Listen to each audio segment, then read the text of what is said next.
and I had 3 total clients. But October 2015, the first week, one of them let me go. Hey, we're hiring a full-time staff. We got to let you go. And I was making $2,000, $2,000, and $1,000, $60,000 a year. And then I built up YouTube to about $1,000 a month, talking about tech, cameras, gear, tutorials about lighting, all this stuff. And so we lost one client the first week. Second week, got a phone call. We got to let you go. Third week, lost the third client. So Wow. 3 weeks, we lost them all. So I know at some point, you know, they say in entrepreneurship, it's like you got to take the leap and jump off the cliff. I had a mentor when I was processing all this say, sounds like God just kicked you off the cliff. It's your time to fly. Yeah. So that was the genesis. November 2015, I went all in. And by January 2016, I had replaced that $5,000 a month with ranked YouTube videos attached to passive income through affiliate marketing, basically on Amazon.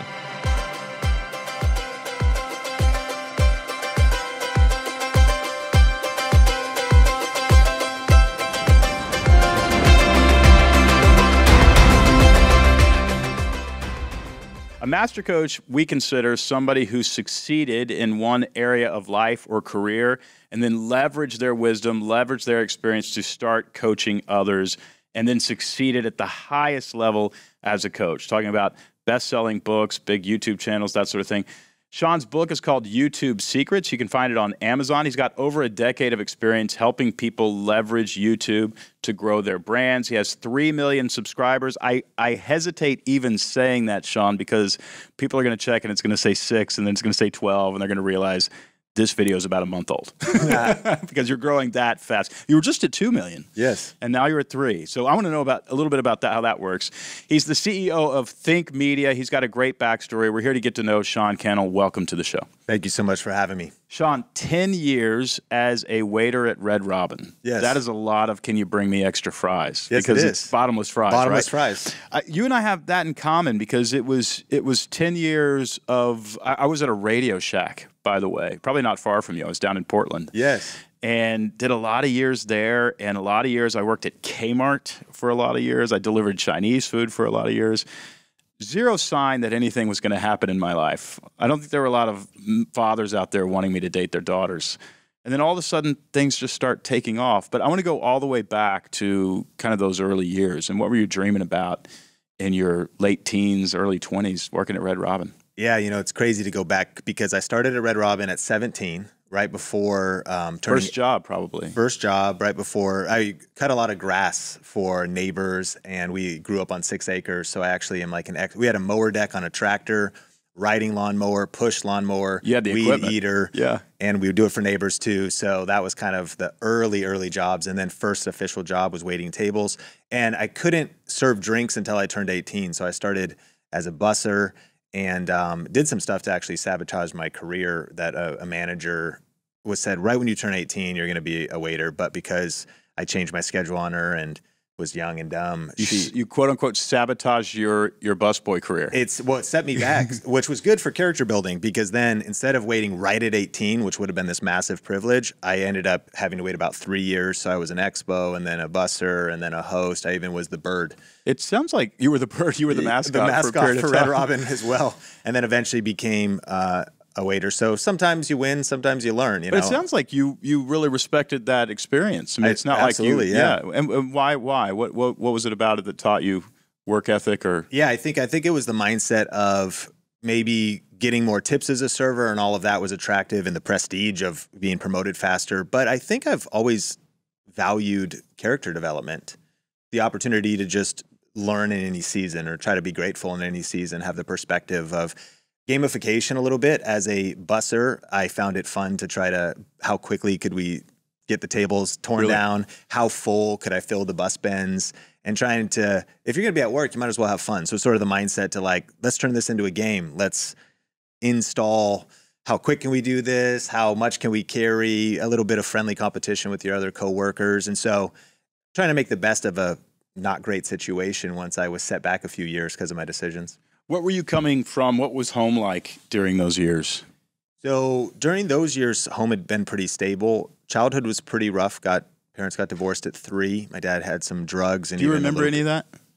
Does he have any I think memories I of- suppressed quite a bit of it. Yeah. Maybe some earliest memories was a little bit of trauma of my dad had visitation, but I was mainly with my mom. And before she married my stepdad, we were very poor, just renting like a very small basement apartment from another couple. And then my dad would be on visitation, but I remember one day he didn't show up. He was And supposed to be there and he he's didn't supposed show to up. pick How me old were up. you then? I might have been 5. Yeah. And I could, But you remember that. I remember it was, the sunset, kind of like golden hour, and waiting on sort of the porch, and then him just not coming, and then being crushed and breaking down in tears. A lot of stuff that can stem from father wounds that, I've processed over the years. And Yeah. So with that. At 5 years old, I would imagine, and growing up in poverty, by the way, extremely similar stories. I mean, my dad left when I was 2. We had some visitation stuff happen. I probably saw him for the last time when I was 6 or 7, and then found him again when I was 35. But I'm curious about that. But at the same time, I've noticed amongst a lot of folks who are really successful that it's unavoidable to see that there's a common denominator with father wounds. That there's something specifically about the dad, mainly because mostly it's dad who's missing, not mom. I don't want to take anything away from the mother's ability to create wounds, but it's mostly dad who's missing.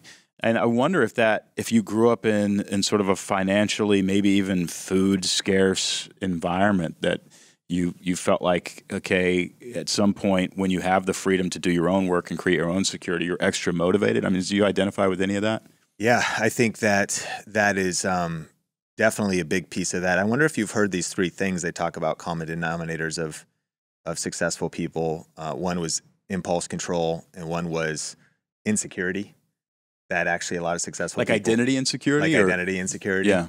And that drive, that insecurity as a child, being insecure financially, maybe not knowing how much stability there was in the home. And even once my mom married my stepdad, that started really bad before it got good. Like, took over a decade counseling and different things. She was looking to be rescued. For them to figure it out. And he was coming out of a divorce, and his ex-wife had ran up all of his credit cards and basically sent his business into bankruptcy with how messy that got. So while he was an entrepreneur and very driven and would fight for his previous family and then ours, they had mountains of debt to climb out of, and a lot of marriage troubles early on. And actually, it's pretty wild to fast forward to today, see God's grace of the redemption of the whole thing. My stepdad's now one of the sweetest guys of all time, and as a grandfather to our kids, and they've worked through so much and have built their business up. But almost all through up until 10 and even into my teen years was a very not great home life, with massive love and honor to my It sounds like you've dealt with it in such a way, or processed it, that you can have some forgiveness and some grace and some kindness there. And how important was that for you? I've often seen, especially in narrative structures in like fictional movies and stories, that the difference between the villain and the hero is actually not the backstory of pain. They both have a backstory of pain. It's the attitude about it, where the villain is actually seeking vengeance against the world that hurt them, and a hero is attempting to stop that pain from happening to anybody else. But it's the same backstory. It's just the attitude about the backstory that differentiates the villain from the hero. And you see that in life too. Yeah. People who are hurting people come from environments where usually they've been hurt. Often they've been hurt, like many people have. And so do people who are heroic in their approach to life. I'm curious about whether or not there was some help in those stages of life when life was so difficult. Was there somebody in your life who kind of showed up and showed you a better way and sort of gave you that attitude? Well, I think there was, and a little bit of what this all led to, though, and I think a lot of this pain and trauma that I went through, as well of course, my own decisions. I went to private school starting my sophomore year, and right before my senior year, I got expelled for partying crazy, and even for just being a crazy sexual reputation around the school. And then went to final senior year, running start at Everett Community College. And that year was just, daily drugs, and kind of got into rave culture.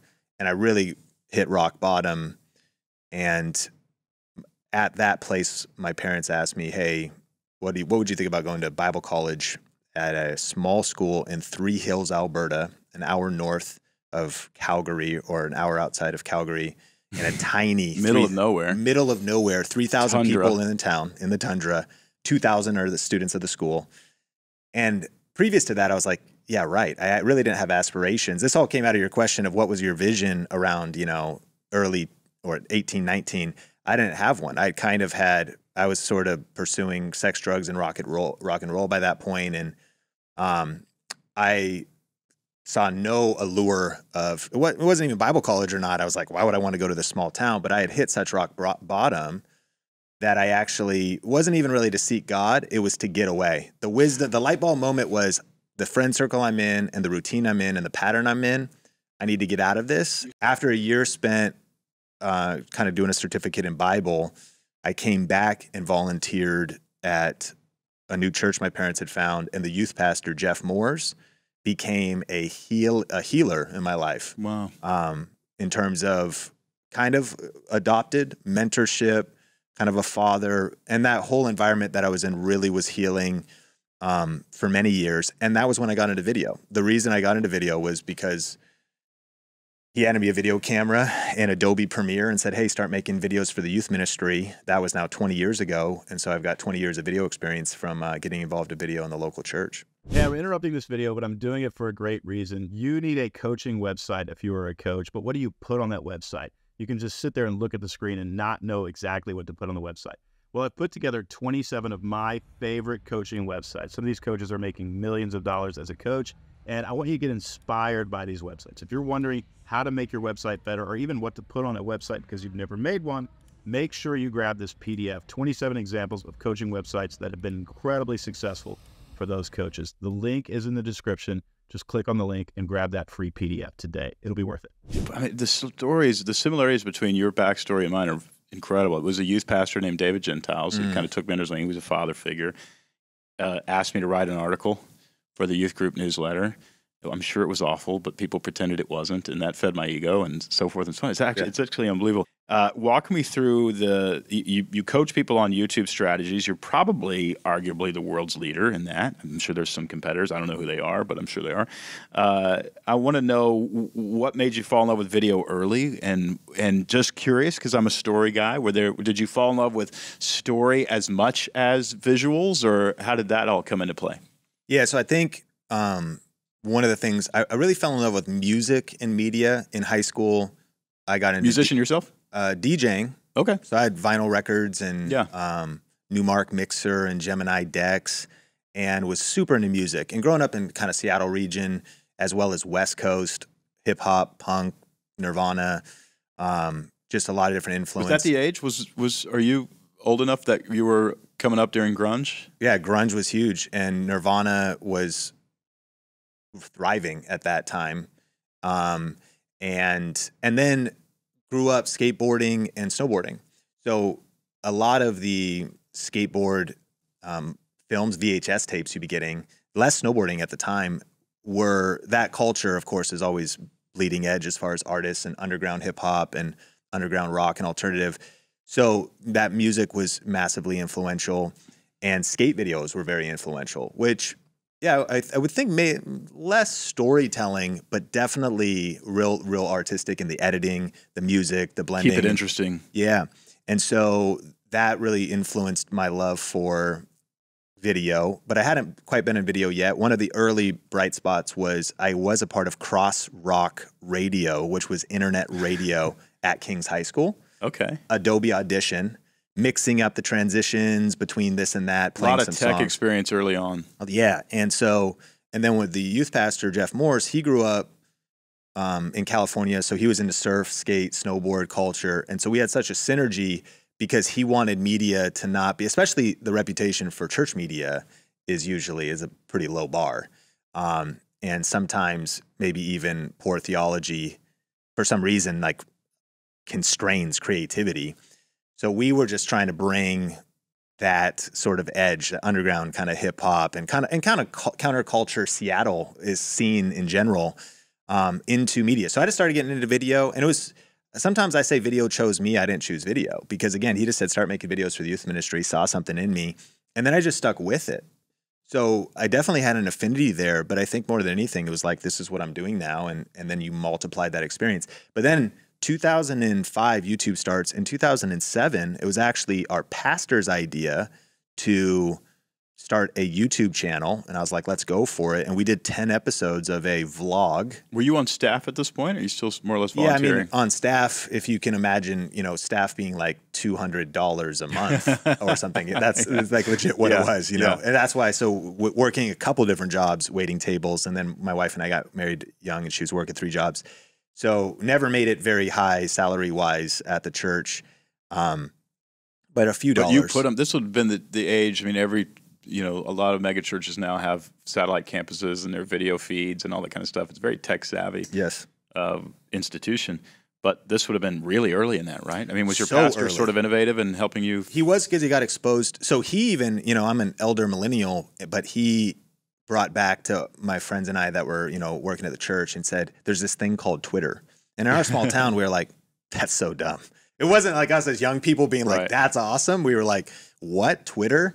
And we're talking like right when it started. So 2007, 2008. So now that I can say I've been doing YouTube for 17 years, it's because the first channel was for the church. And just those days, we were transferring footage from mini DV tapes to edit. And then even there's a lot of videos I could have uploaded and I wish I kind of should have for the nostalgia of it online. But we weren't really even thinking share on the internet as much. We were just dipping our toes into that. But then we started to get into social media. So started a Twitter, Facebook page for the really church. early for the church. And then in 2010 and 11, the church actually, senior leaders kind of had a moral failure with stealing some money and some different things. So it kind of fell apart. And my youth pastor and I, both leaders, were kind of shell-shocked, but we're like, we're not going to sit around and complain. Let's do something. And so we started this project called Think International. It's since then been changed from Think International to Jeff Moore's. He kind of took it over, and we shot about 250 videos. And in those days, we had like, was he like a speaker then, becoming he sort of? He had already been speaking, and it was both also a passion for leadership. The idea was you're now seeing somebody on the other side of the camera become and launch a career as a thought leader. That has to have been influential in the niche of church leadership and creativity. I was behind the camera filming him, right? And we started to do interviews, and in those days, it was like Judah Smith was in Seattle and Mark Driscoll, and we started having some of these characters because there were some conferences there. We had no money. And so it was like borrow his mom's Hyundai and drive to Renton to this, you know, different church conferences. And I loved being the fly on the wall. I was kind of like an armor bearer too. He was like, let's go, you know, take on these 20 enemies. I'm like, hey, heart and soul, I'm with you. Like, let's go for it.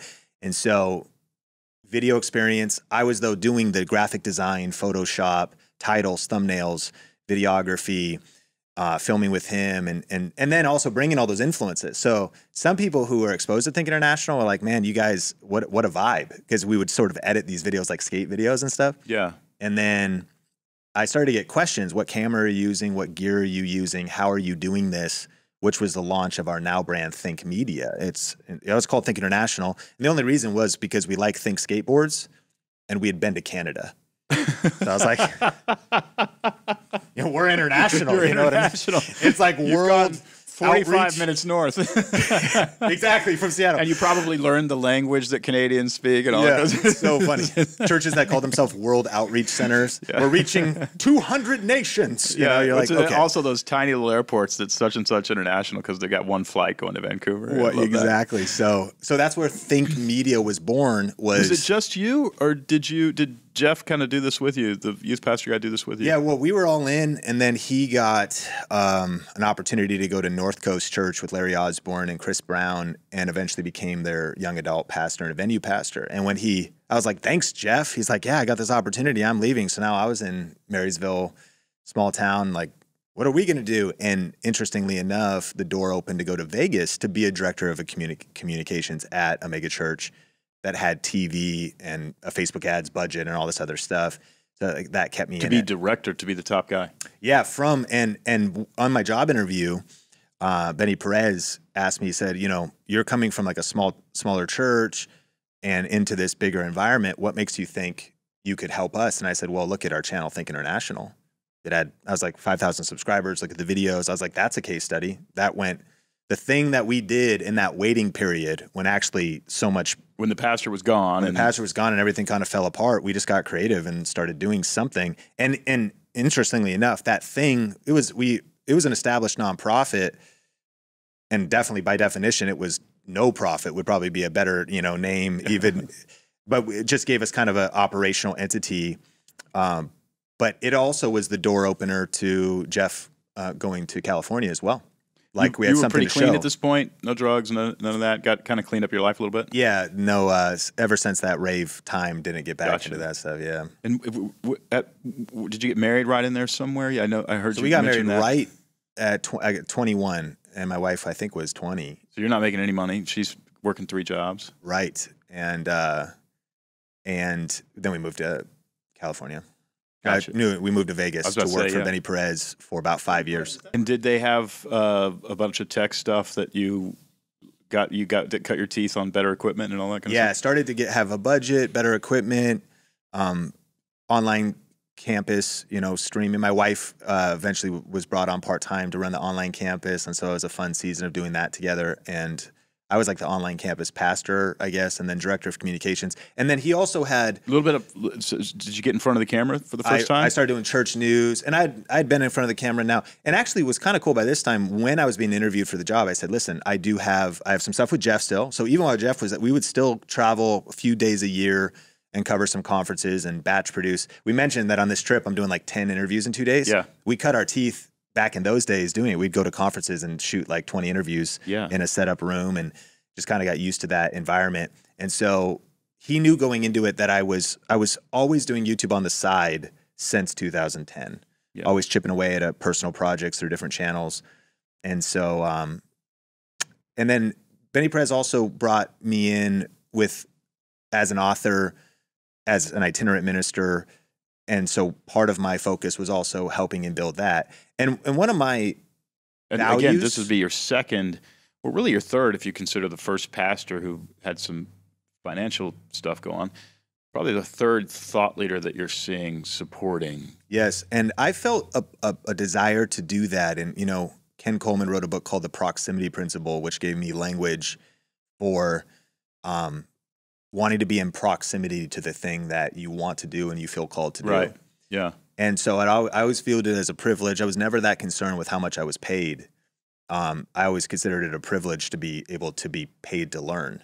Yeah. And to be able to get in the room. And so for a while there, one of my freelance clients was a guy named Dr. Dave Martin, who's a author, speaker, is now planted a church in Detroit. And similarly, he was writing books, speaking, and getting an opportunity to edit their content. One of the big unlocks I heard about Joel Osteen, who arguably is probably one of the most wide-reaching communicators. Yeah, and also master of media. That he would be a video editor for his dad, and his dad would speak 45 minutes, or of course the pastor is landing the plane speaking 90 minutes or whatever, but TV had a 27-minute spot, and he had to take that longer form message and then just trim it all the way down. Well, no wonder he's such a clear communicator. He was cutting it in his head as he's giving talks based on all the video. Oh, that's amazing. It's a big insight. So my time spent every moment spent behind the computer, I was thinking about listening and then getting to actually post the content on Benny Perez's Facebook page or Dr. Dave Martin and see what hit, what hooks and what openings and music and all the different stuff. So yeah, and was also patient in that. Was ambitious always, but wasn't trying to rush into building my own thing. Like we really wanted to absorb all the nutrients I could from these seasons. And so it was about 2015 that I went all in for about a year with freelance clients to pay the bills. And then at the end of that, I want to know about that because now you're switching into, well, probably more consulting and even just practitioner building other people's video message. So we're not quite to coaching yet, but you went all in. And was there ever a time when you had to sort of walk away from the security of a 9-to-5 job and now you got a wife, and so you're kind of what was that leap like? Yeah, so no kids still. We just had kids more recently in the last 4 years. And so 2015, towards the end of at the end of the time with Church LV, I was a campus pastor in Irvine for a year and a half. Video venue. I was doing funerals and weddings and taking care of the local church, as well as still kind of that pivot, that point of contact for hosting the services and communicating on stage and cutting to the video. And he sat me down though and he said, "How are you feeling about everything that you're doing?" And I said, "Well, I kind of feel like Michael Jordan playing baseball." And with Benny Perez, sports analogies are like prophecies. Right. So he was like, "Oh man, I get it. Yeah, that makes sense." And I had self-awareness that marketing, YouTube, social media, that was my passion. So with trust in him and the elders, I said, "Hey, I'm down to do anything though. Do you want me to be full-time, part-time, no time?" He said no time. I was like, "Ouch, you're fired." Okay. But it was a cool launching out because at that moment I felt that first step into going all in on our stuff. So originally he actually kept me on as a contractor to do some stuff for Benny Perez Ministries, and I had 3 total clients. But October 2015, the first week, one of them let me go. "Hey, we're hiring a full-time staff. I got to let you go." And I was making $2,000, $2,000, $1,000, $60,000 a year. And then I built up YouTube to about $1,000 a month on just ads and affiliate marketing. And that was your channel, Think my Media. channel, talking about tech, cameras, gear, tutorials about lighting, all this stuff. And so we lost one client the first week. Second week, got a phone call. "We got to let you go." Third week, lost the third client. So 3 weeks, we lost them all. So I know at some point, they say in entrepreneurship, it's like, you got to take the leap and jump off the cliff. I had a mentor when I was processing all this say, "Sounds like God just kicked you out the cliff. It's your time to fly." Yeah. So that was the genesis. November 2015, I went all in. And by January 2016, I had replaced that $5,000 a month with ranked YouTube videos attached to passive income through affiliate marketing, basically on Amazon. Wow. So it wasn't. No, you got to walk through that though, because there's a lot of people out there who would love to follow that path. You were making 60, 72 if you include the $1,000 a month on advertising. Now you're down to 12. Yep. And how did you first of all, how quickly did it happen? It sounds like it happened in about a year. But how quickly and what did you do to monetize that transition? So by this point, it was the clarity that all the YouTube skills I developed, I'd been deploying mostly for clients because I had to serve the clients. Now with no clients, immediately my mindset, even though we were about 6 months away from zero in our bank account, since that time, it has felt like Christmas every day. Yeah. Maybe not every day because business is hard, but just freedom, autonomy, because I was like, man, now everything I've learned up to this point, I'm deploying only on my own brand. So what did I do? Well, in our process, we have a 7R system, and the first one's reverse engineer. The second one is research. Wait, go back. A 7R system. Yeah. Okay, and this is in YouTube Strategies, the book? YouTube, yeah. So this is in our, it's reverse engineer. Yep. Research, record, release, rocket, review, and repeat. And it's a cycle. You can apply the 7 R's. Sense, just you saying it, yeah. You can reply. When did you come up with that? Did you come up with that as a product, or that was part of you doing other people's stuff? So, a little both. So, but when you're talking about it, it didn't take a year. Now, Think Media, as a side hustle, had grown to about 10,000 subscribers. So there's a healthy amount of subscribers there. There wasn't a ton of consistency there because my focus was diluted amongst other clients. But when I finally got to go all in, I just did what I would do for them, for myself. Reverse engineer, what am I trying to do? Well, it doesn't apply also to every niche, but it applies perfectly to tech reviews. I had experience in video. I knew cameras. I also understood the end consumer. So making videos like best camera for YouTube, I saw a lot of dissonance between professional videographers who couldn't relate to your everyday person. Some of my favorite terms are kitchen table talk or backyard gossip, right? Depending on who you're reaching. So they would be speaking in insider language to other professionals. I started seeing this kind of wave of average everyday people that were like wanting to make cooking videos in their kitchen. What camera should I buy?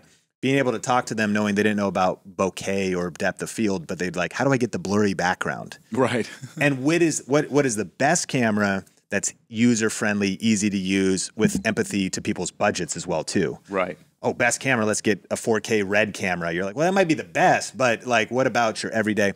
So understanding then with reverse engineering research should be you're reverse engineering who's searching for these videos. And then we're getting into search engine optimization. People are actually typing phrases in, and it would be endless. Like this camera versus that camera. People are searching for those two brand names. Certain terms about lighting, or then how do I get views on YouTube, or how do I get subscribers? And in one of our previous conversations, we talked about coaches asking what are the top 10 to 20 frequently asked questions or most asked questions. You then could go deeper and say, what are 10 to 20 should asked questions? And there's 40 videos for your channel. Right. Yeah. One question, one answer. And then if you optimize the video properly and create a decent video, the power of YouTube is it's a search engine, and it's really the only platform where your content lives forever. Where if you can create a video today that's valuable and that continues to get views because people are searching for it and finding it, the algorithm is recommending it, then it wasn't that between November 2015 and really January 2016, I had built up that 5K a month. That wasn't like 5K and then I had to go get it again. That was actually kind of a baseline of reoccurring revenue because the videos get better with age. They compound. And that's what we'd call a ranked video, a video you create today that gets views for. What percentage of videos would you say get ranked for you, or actual moneymakers versus how many strikeouts, singles, doubles, triples, home runs? Yeah, I would say that I look at out of 10 videos, I expect 4 to do well and 2 to rank, and then maybe 1 to be great.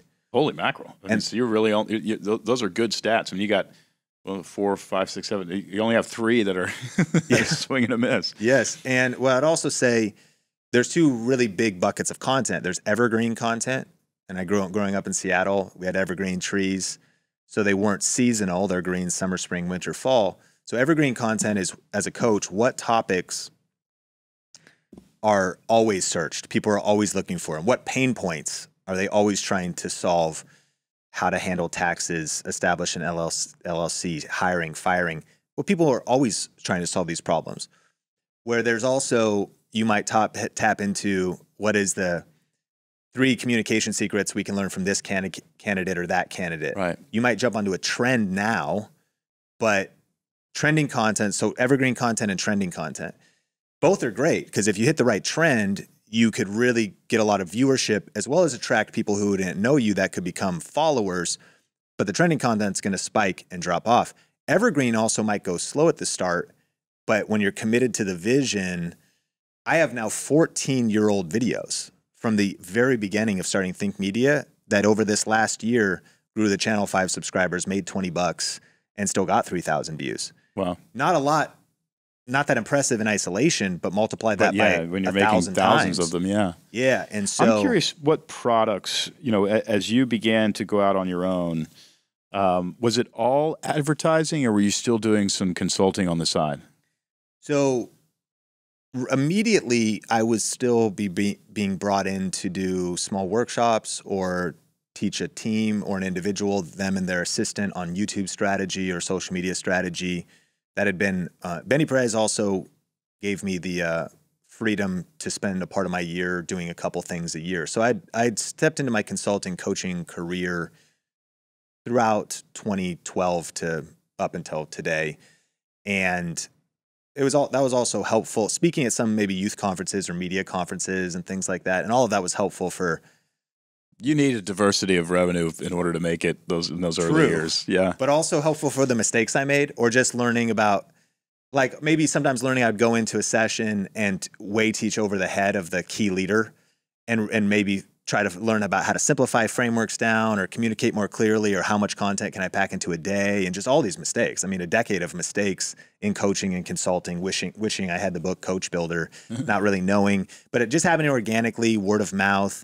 And so it was a hustle in the early times of, yes, YouTube ad revenue, affiliate marketing, and being brought in to speak in some cases, maybe unpaid, maybe just paid a little bit, paid to do a workshop or a one-day thing, trying to figure out pricing, Yeah. all of that kind of stuff. But very quickly, I knew I wanted leverage because I love leverage, period. Ranked YouTube videos are so much leverage. Make the video today that, what can I do today that'll buy back my time tomorrow? And YouTube videos were one of those things. But the other opportunity I saw was online courses. And I wanted to also build up my confidence and credibility in the receipts, which by this time I had.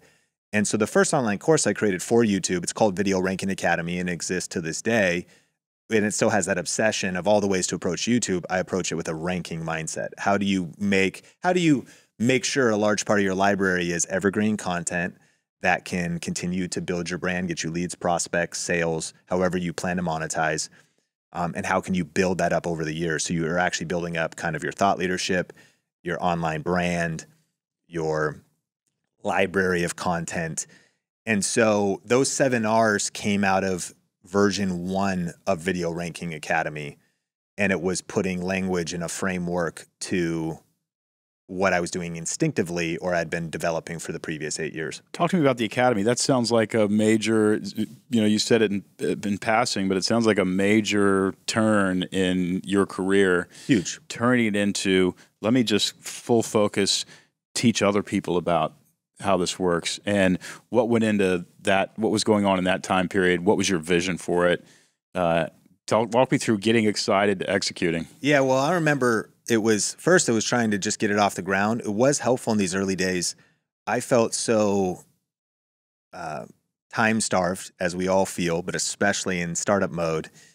And I was focused. I felt confident about the YouTube videos and confident I could keep doing that. But I was wearing all the hats. My wife is our co-founder, co-owner of the company. She was always finances. But as far as the front-facing, every piece of shooting, editing, being the talent, planning, doing the videos, thumbnails, it was all on me. And I wanted to jump into packaging what I know into an online course, but I didn't feel like I had the margin. And I actually found an early team member who I met on Twitter. Her name was Heather. And she had dropped out of school, marketing school, and started to invest in some of the like a John Lee Dumas Entrepreneur on Fire or something like that. And as soon as she mentioned that, we connected early on, and it was like, I was like, oh yeah, that's exactly, like, you're in the right mindset. Sounds like you're getting the right skill set. You're in modern marketing as opposed to maybe this old school mindset. Right. Studying Volkswagen ads from the 70s. Exactly. And so her husband at the time was full-time at managing like a 24-hour fitness. So she was like, yeah, I've been watching Think Media, and I think it'd be cool to, I could see how I could help. And I said, well, listen, that sounds good, but I can't even pay you right now. Like, we're just getting this thing started. But what we could do is I have this vision, and she had helped other people create online courses.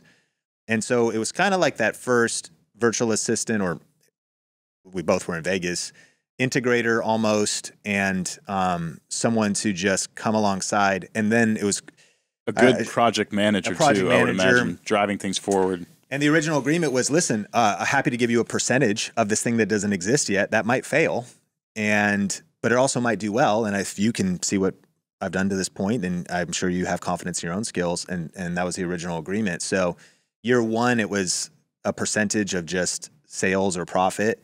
And then year 2, it was that. And then by year 3, it was a 6-figure salary and some other things as we started to grow up. So it's cool to see how that evolved. But that was a helpful kind of also accountability. I found that just now having skin in the game and almost pressure from to provide, if you will, and help, that now I feel accountable to other people. So it was in those early days. I remember even with all my video skills, version 1.0, I think I downloaded Camtasia and just recorded a PowerPoint. I was never on camera. I never greeted anybody, really. I just got straight into the material. Spelling errors. Came out that not just Heather and I were both bad at spelling. So unfortunately, version 1.0. But hey, I heard Michael Hyatt say this, you get feedback and somebody says, there's a spelling error here, here, here, here, here. You just got an editor for free. You're like, I'm so sorry. Thank you so much. Yeah. You can go back and fix your deck based on the helpful feedback from, customers and people who invested. And so got it to that 1.0 version. Definitely was, all 7 R's were complete, but it was that idea of ship it, right? They say in entrepreneurship, get it out and then let it be iterated And so, and so many. How helpful was that in writing the book? I mean, YouTube strategies was, because you and I have this in common too. I'll typically create a course and create a lot of content and speak about it, never knowing that it's going to be a book. It's not an intentional research and development play. But as it gets refined, then I realize, oh, this is easy to write down now. Yes, I have heard it said kind of practice in public, or by getting your product in the hands of the public, then you get also those feedback loops, and you kind of have that focus group of it. So it really helps you refine your ideas. And yeah, I mean, I think I get inspired. I see like how to build your small business framework, the beautiful plane. You've got pictures here in the studio of it. I'm like, that's a framework. You know, that's when you can put it, when you can frame it, you know, it's a framework. Yes, that's true. And so eventually we used Design Crowd, where to get the actual 7 Rs, and got 30 versions, but you only pay for the one you pick from a designer. And so it eventually got better looking, and then ran through it and have re-recorded it 4 times or something like that. And it's gotten sharper each time with more case studies and student success and more insights. And what's also been cool, you know, you also have a good framework if it's unbreakable, where you take something like YouTube and it changes all the time, and there's new features. Got it. There's new software updates. But if the framework is strategic, it has proven to be unbreakable. I feel that way about Story. It's 2,500 years. It's not changed. Yeah. You know, and you can use it for Instagram. You can use it to make a major motion picture. You can use it to write a novel. Use it to give a toast at a wedding.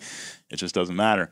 That's true. I want to go back, because you hit on something that's really important for a lot of people who would like to be thought leaders themselves. And I don't talk about this very often, but I think it's really, really important. I'm surprised I don't talk about it.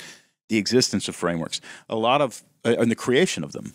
A lot of thought leaders, you know, they're really not understanding what a thought leader is. What they really want is to be famous or to be influential. But if you want to be a thought leader, create a framework that other people can teach. And it's just a massive difference. And also, it allows you to grow so much quicker. And when you think about the thought leaders that you love, 7 Habits of Highly Effective People, you know, these, you know, Stephen Covey, these sorts of things, they've created frameworks. And if you've created a framework that's tight enough that somebody else could stand up and give a presentation on, you're getting it. That's the way to actually have the most influence. Did you know that going in, or you were just looking for a simple way to teach this? I, in my previous years of study, had come to that conclusion. So I was on I 7 Habits, Patrick Lencioni, like frameworks for the advantage and different, and just for clarity, for your own, so developing your own IP, your own intellectual property, and having it be transferable and powerful, but also there's probably some mediocre frameworks out there as well. Oh yeah. So I think it was a quote. I've created some of them. Sure. So have I. And sometimes, maybe throw it against the wall, see if it sticks, or realize it had a missing piece. It was somewhere where I heard, try to make it unbreakable. Keep working on it to where you've stripped it down to the minimum parts, but it could be no less. Okay. I want to know two more lines of thought here. Where are you going? Where's this all going? I mean, you get the feeling during this interview that we're not at the in the middle. Yeah. It feels like we're at the very, very, very beginning. Yeah. Where do you want it to go? Well, our mission is to help 1 million purpose-driven people create a full-time living doing what they love while making a difference in the world with YouTube. Wow. I think that I also want to think about longevity. Betting on YouTube is a pretty niche bet. You feel like it's got an uncertain future. I don't feel like it has an uncertain future. I just don't think it also, I don't know if YouTube's going to be here in 100 years. So we've talked in our company that you could go YouTube, but we could interplay in our mission statement to video. And by the way, I've updated my mission statement since I read how to build a small business, so that we actually have, like, we're going to achieve X by, X by Y because of Z. Because of Z, in terms of like, what are we doing this year? But it's probably more of a vision statement that I'm describing. And at one point we said help 10,000. We changed it to 1 million because we are rigorous about tracking, and as much as we can, very verifiable from emails and pictures and testimonials, as well as the projection of the untold stories we get. We track it in Monday. So we updated it to 1 million. It was one of the people that have been in Creator Economy said, I think you reached your 10,000 goal quite a while ago. Right, yeah. So that would be the vision, seeing that YouTube. And so what we can interplay there is, then I would say video, because I think video is for sure. At one point we might have Neuralink, right? We're in the Star Trek holodeck. Maybe video is no longer what it is. We'll maybe be there someday. But then you could take it all the way down to marketing. And I think that, of course, marketing will never go away. It's always what is the best platform. In the meantime, our flag is very planted on YouTube, and I feel blessed that that has continued to be a good bet. And I could see an easy decade of YouTube. It not only is the dominating platform, but continuing to be that dominating platform. So that's the vision statement. For me, though, the driving force is I kind of lean leader, and I lean want to build culture, want to build people, and the, if you will, experiment of can we build a company people love to work for? Can we make an impact and change lives? And the leader asks, how far can we go? Yeah. So that's already, you know, I'm a small town kid, college dropout, and my wife and I were looking for probably a fractional CFO, and especially with a 4-year-old and a 2-year-old. So just like dealing with what it is now, what is this current season, what is stewarding this current season. So many incredible people, like on this trip, Kyle Anderson is with us, and he basically started as soon as, he's like the earliest team member at Think Media, which is about 8 years old.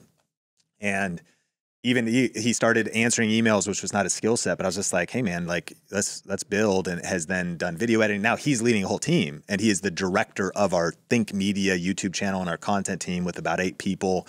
So to me, it's much more, and then seeing our company, of course, of how can we transform and teach people practical skills with YouTube, but we're also very mission driven and values driven. And we found that a lot of times, like the pain point you help somebody with is, oh, how do I grow my YouTube channel? But one of the things we see that really gets me fired up is a lot of, in the social media world, there's a dark side of social media. Yeah. So there's actually, there's a line on the end of our vision statement that we don't have to see, how people succeed on YouTube and experience that success without losing their soul. Mm. And how, if you climb to the top of the mountain, but you blow up your family on the way, or your health on the way. So we found that a lot of times people will come to us because they want to grow their YouTube channel, but we're trying to help them perhaps with faith, but even just how do you do this the right way, and how do you do this in a sustainable way? And what are the other sides of this? I'm sure this happens in all industry, but there seems to be a propensity, and there was this wave of articles about YouTube creators are burning out. The nature of the algorithms, a lot of creators being driven to addiction, families breaking down. I've got a good friend, the co-author of YouTube Secrets, Benji Travis, incredible family man, 5 daughters. Him and his wife have had a family vlog. We used to go to this event called Vlogger Fair, and it might be strong to say the word a majority, but the majority of family vloggers that attended that have been divorced. Wow. There's now this Netflix documentary out about the Ashley Madison leak, which is an affair website. Imagine signing up for that and then all the information leaked. Yeah. And one of the YouTube family vloggers was a part of that. And I'm a grace and restoration guy for sure, but I'm also like, but this is not good. What is it about? And I think we're in a weird world where, with love and respect to Justin Bieber, who got discovered on YouTube and got a disproportionate amount of fame and platform at such a young age, I don't know if we're built for that. I don't know if we're wired for that. And so as a digital immigrant... There's something super unnatural about any form of fame. Right? Yeah. And and it's a recent phenomenon. And so our hope is we don't want to also curse the darkness, if you will, but we want to light a lamp. And so how do we also steward this social media thing and this influence thing, but also do it from a character-based... And now, as a father of 2 sons, I'm driven by... Influencers have a bad rap, and they probably should, because the vision of an influencer, by definition of a social media influencer, is maybe like a self-absorbed, ego-driven, maybe go get a real job, probably not servant leader, or definitely not servant leader, you're maybe a net negative to society as a net positive to society. So we have an uphill battle in terms of, I want to hopefully inspire content creators to be people I'd want my kids to follow. Yeah. And to have character at the core of what we're building. So I see YouTube as a vehicle, and video and marketing and media, but there's that higher purpose that our company is feeling called to. And we do see, we also want to gather these individuals. We have influence with a lot of different people, and we want to be people who walk with people and love them and not carry any kind of judgmental spirit. But on the flip side, we're also very convicted about our values and feel like we need more purpose-driven, faith-forward, family values, content creators, and especially those people that have these core values, that they wouldn't be running away from social media, but they'd be running into it because this is where attention is. Yeah. And this is the thing that is, if you will, discipling the next generation. So we could look at maybe the downside of places like TikTok, and maybe it gets banned, who knows, or whatever. But also, but what if we brought a lot of good there? What if we brought wisdom and knowledge and values and character, with also the needed skill set of how do you entertain and get attention? How do you actually also be funny and be fun to watch? Yeah. And so that's kind of what drives us. I love it. And I could see you actually becoming a media company, giving, helping other voices rise up in the cultural space. It feels like an evolution to me. Well, I guess I should say you heard it here first. Sean, it's been amazing to talk to you today. You're an inspiration to me, not just because of what you've accomplished in your career, but your love of being a dad, your love of being a husband, your desire to get in and out of places really quick so you can get back home and do your real job, which is dad and husband. But congratulations on your success. And I just want to echo the fact that I think it's literally, you're on Master Coach already, but you're just getting started. And I'm grateful to know you at this age. Don't forget us. Oh, I appreciate you. Thank you. Sounds like you haven't forgotten anybody all the way back to high school, so I don't think you're going to forget us. 100%. We wouldn't be who we are without the mentors in our life, and I consider you that. Thank you for everything. Well, I'm grateful. Ever since Story Brand, but all your most recent works and whatnot, like it's really helping our whole company evolve, and love what you're doing, and so excited about Coach Builder and this movement. Thanks. Well, hopefully this video has helped you realize that you've got a backstory too, and that backstory could go somewhere really influential. I think the big controlling idea in all these videos is well, you're probably a Seahawks fan, and I remember interviewing Pete Carroll, and went up into his office and spent some time with him, and I said, what do you credit with your coaching success? And he said, Don, I had the luxury of winning early. And I thought, that's an interesting thing to say. What do you mean? I said, what do you mean? He said, well, I was in high school. I was a really good athlete. College, I was a really good athlete. I won. And I said, why is that a luxury? He said, because I realized early that it doesn't mean anything, that there's a diminishing return on personal success. But when I started coaching and helping other people succeed, there was no diminishing return. It just got better and better. So it sounds like you discovered that early too. I don't know if it's halftime, but I'm trying to go from success to significance. You're not at halftime yet. I'm at halftime. You don't get to take halftime. You're in the first quarter. All right, Sean, thanks so much. Listen, if you want to be a coach, my new book, Coach Builder, is out. I only say this because the book just came out and you can now get it. If you are insecure about where you're going to get your next client, whether or not you can make money coaching, I think this is one of the only books on the market that has a step-by-step plan to build a coaching business. You can grab that book on Amazon. We also have a Coach Builder community. If you like the book and you say, hey, I want to be in a small group, I want to talk to other coaches, I want a plug-and-play CRM with hundreds of emails that Donald Miller wrote that will grow my coaching business, join us at coachbuilder.com. Until then, grab the book. Thanks as always for listening to this episode of Master Coach. I can't wait to talk to you again